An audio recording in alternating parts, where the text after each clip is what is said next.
So 5 years ago, at the very beginning of March, my students had left for spring break, and I was preparing to go and give a talk at the biggest physics conference of the year.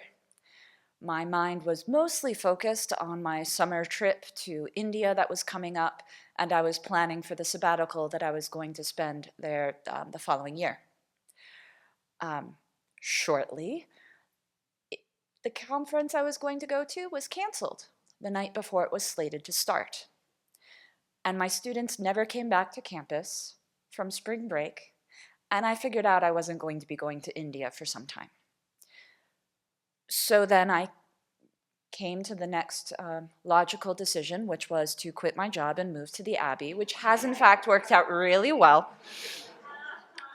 But there was then a step that had to happen in between those things, which was cleaning out my office at work.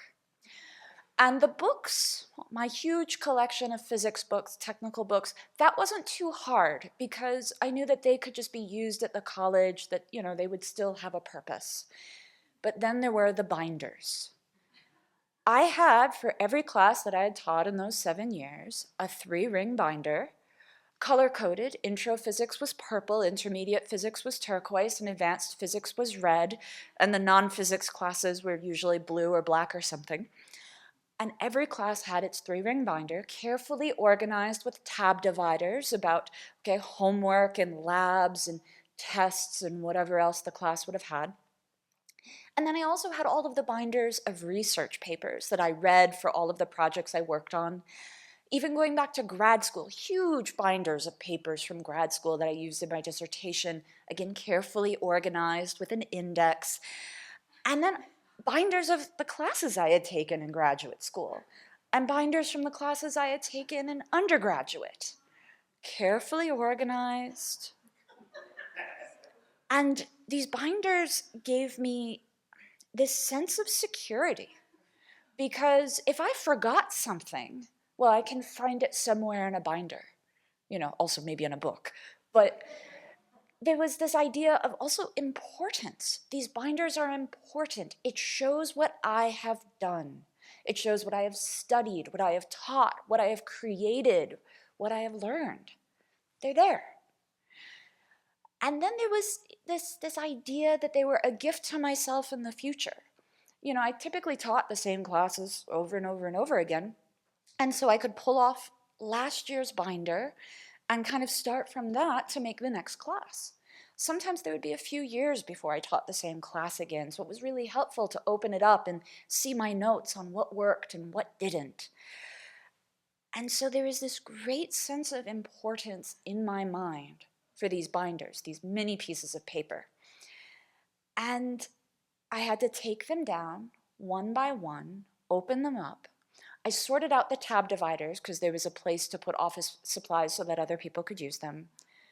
And then I picked up the papers, the research papers, the homework solutions I had written, the lecture notes I had written, and I put them in the recycling bin. There was a big paper recycling bin outside of my office, and I think I filled it. And it was painful.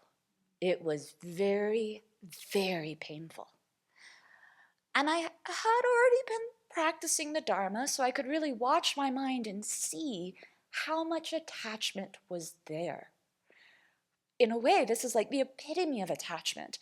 These pieces of paper I had thought were so valuable in terms of helping me in the future, in propping up my self-worth, kind of whatever value you could put on something, not just the piece of paper on the wall saying I have a degree, but then all of those pieces of paper showing what I had to do to get that one.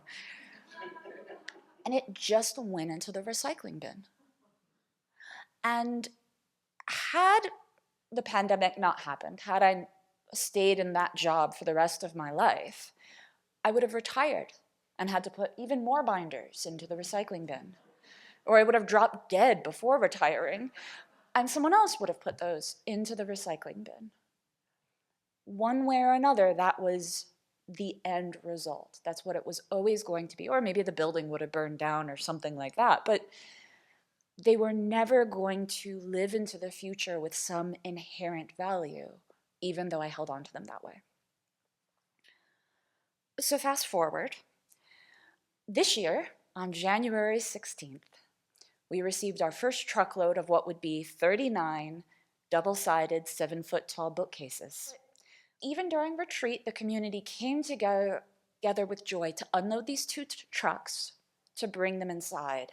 And I was so excited to start cleaning them. And there were 39 of them, so it took some time. And it wasn't just me. Other people helped. I tried to organize at least one little mini swarm, and even Venerable Kadra was sitting there wiping shelves with vinegar. Venerable Losang and Venerable Nawang and a few other assistants were carefully positioning all of the bookshelves so that the aisles were the same length, and they even got out a laser to make sure that they were exactly straight.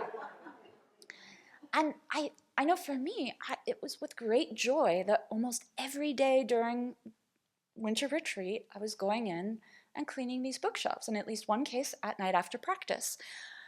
And in my mind, it's like, this is an offering to the Dharma. These bookshelves are going to hold Dharma books. This is going to be a beautiful library. The space is beautiful. And while I love our current library, and it's organized well, the bookcases don't match, and we have maybe thousands of books in storage that can't go in there. So the notion that they can all be there, even better organized on matching bookcases, filled my mind with joy. And yes, while I would be one of the people using the library, so would many others. And so with joy, I cleaned these bookshelves, and around February 14th, the last of the bookshelves got cleaned by Venerable Munlam, and I believe that's when the final laser leveling happened.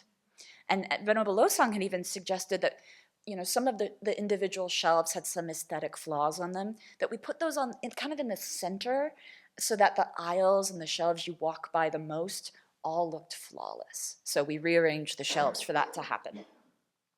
And then the night of February 14th, a pipe burst in the attic of the Buddha Hall, and water came down, including into the library and onto the bookshelves.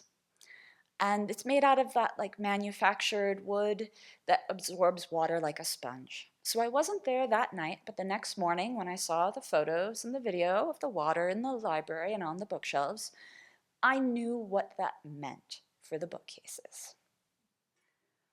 And I was okay. Now, one could say that was because it was only a month of my life, not 7 years or 17 years, depending on how you want to count. But I think it was really the attitude that I had engaged in that work, that service with. I wasn't putting my identity into cleaning the bookshelves. I didn't think there's going to be a plaque on the wall saying, "Rinse and clean these." And as I was cleaning them, I was contemplating the impermanence, at least of the cleanliness, in the sense that they were going to get dirty again. People were going to break them. And while we hope that the Buddha Hall will last for hundreds and hundreds of years, manufactured wood bookcases are not going to last that long. So I knew that this was what was being set up now and that it wasn't going to last forever. And I wasn't expecting any sort of outcome per se. And I think in this way it was a true offering.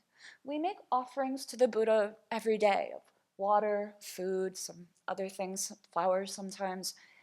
And then at the end of the day, we take that down. We don't expect, the Buddha to give us, a thumbs up or anything in return. We have made the offering, and that is it. We might recall that throughout the day, and then we ask permission of the Buddha and take it down. There's nothing that comes in the future after that other than the results of our karma, other than the results of the virtue we are creating by making that offering.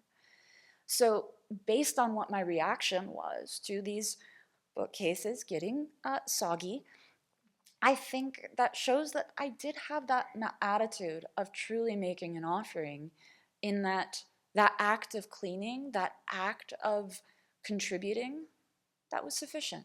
That was it. And then the fact that now those bookcases aren't going to be holding Dharma books, okay. I still very much had that intention. So I say this because for me it's really, it was shocking to notice this in my own mind. And people, of course, as we all were coming together to kind of understand and grieve what had happened in the Buddha Hall, people knew that I had been in there cleaning and asked if I was okay, and the answer was, yeah, I am.